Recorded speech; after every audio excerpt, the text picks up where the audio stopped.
Welcome back to Avenue Obscura, where we explore the unique, the strange, and the obscure.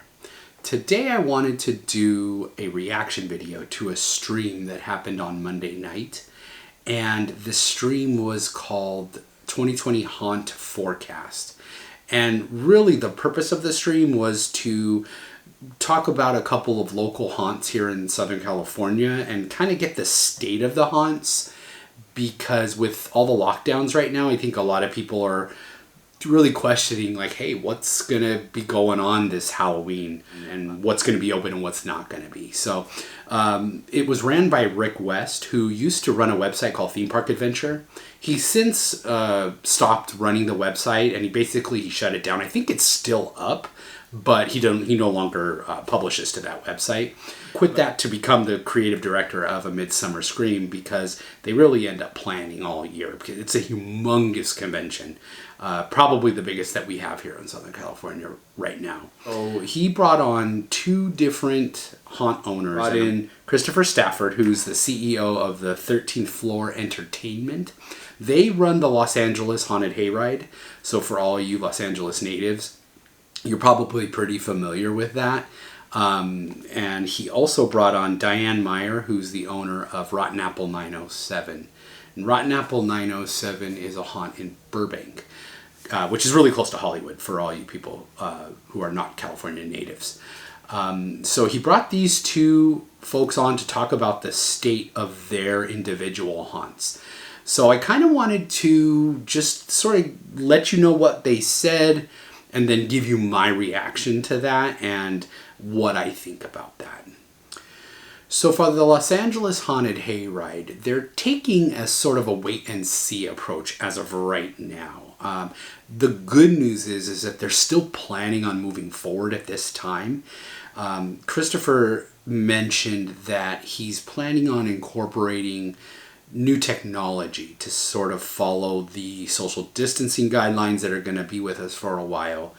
And he didn't say what that was, because it's actually something that he stated that they sort of been planning already.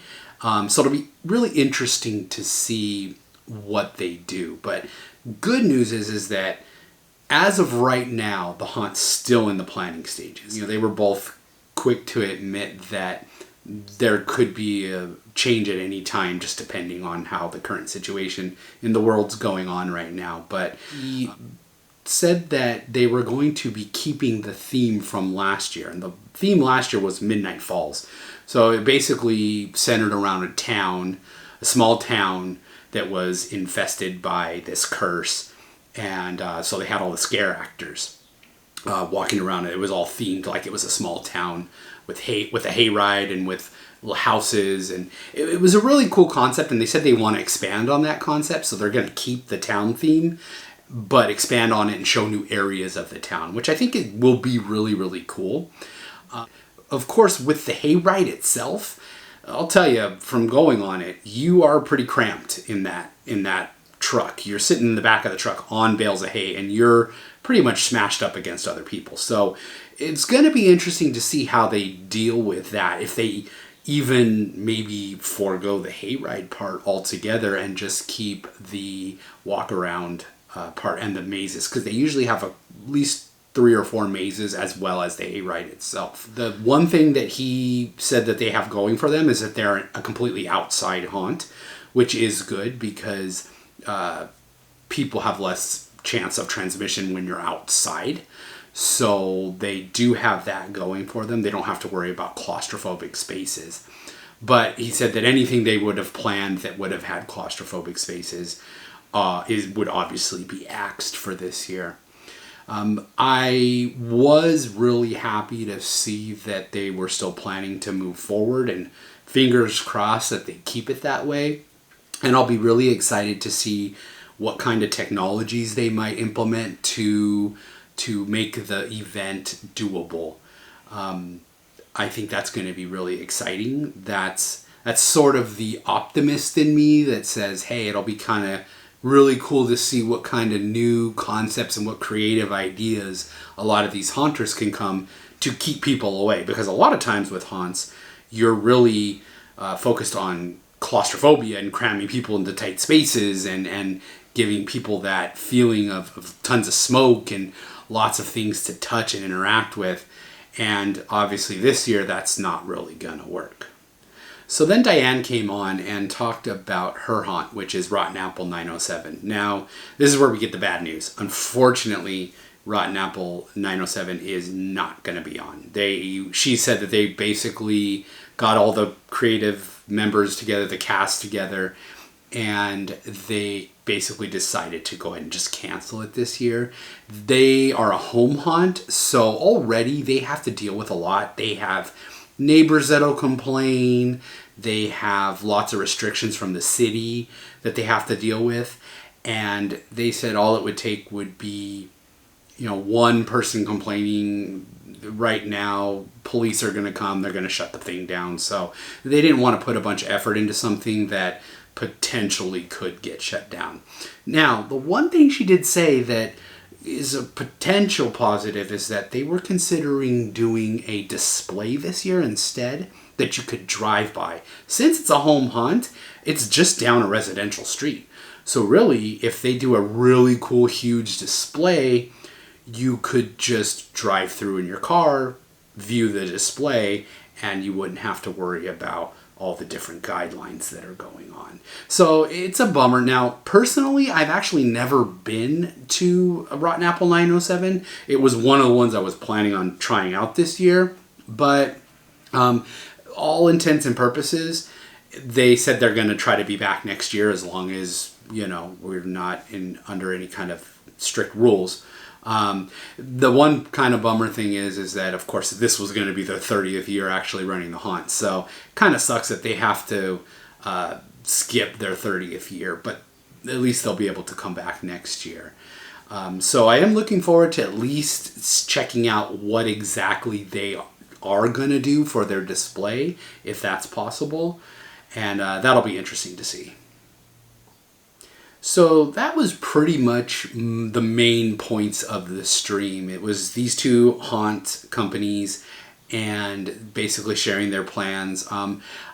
Like I said, I look at it two ways, right? So there's the optimist side of me that says, hey, it'll really be interesting to see the creative directions that some of these haunts, not just these two, but others, can take this year. When looking at how we're going to be handling strict guidelines on what you can and can't do. And one thing that the haunt community is extremely creative. So, hopefully we see some really cool creativity come out of this. And then there's the other kind of pessimistic side of me thinking, hey, are they gonna be able to come up with creative ways to implement this where it's still going to be as fun and you're still going to get the same kind of experience. One thing that was discussed between the two and Rick as well was timed entries and using sort of like a timing system for maybe having a certain amount of guests in at a certain time. They didn't expand too much on that, so I don't know yet, but that's sort of my thinking. Like maybe you'll buy a ticket for, a time period, 8 to 9 or 8 to 10 or something along those lines. And then there's another set of tickets for 10 to midnight. And so you'll have less people in there at one time. One thing that is starting to happen a lot that I've noticed in a lot of these haunts, you go back 10 years and a lot of these haunts were busy and popular, but they weren't packed. You could still kind of get around. One thing that I started noticing the last couple of years is that these Halloween events are getting completely crazy. So something new is a good thing. And maybe some changes are needed because it's not super fun to walk around a theme park or a small space elbow to elbow with other people. So maybe this will bring out some kind of innovation this year that will be a really good plan moving forward on how to maybe keep crowds down and not be, massive queues and lines. The other thing was that Rick, who was the host of the event, seemed to imply, he didn't say it outright, but he implied that he's going to be doing a few more of these streams. And my assumption is that he's probably going to try to bring on other haunt owners, guests, creative directors to talk about the state of their haunts this year. So also my plan is to do a couple more news videos like this when we get any kind of announcements, whether it's on a stream or on a website. I'll keep you guys updated with whatever's going to be happening with the state of the industry. So, well, with that being said, that's going to be it for today's video. Please like this video if you enjoyed it. If you like the content that we produce here, please consider subscribing and leave me a comment down below on what you think about the 2020 haunt industry. Are we going to get tons of cancellations? Maybe just a couple and we'll still have most of the main events? Let me know. I'm interested to know what your thoughts are, and we'll see you next time.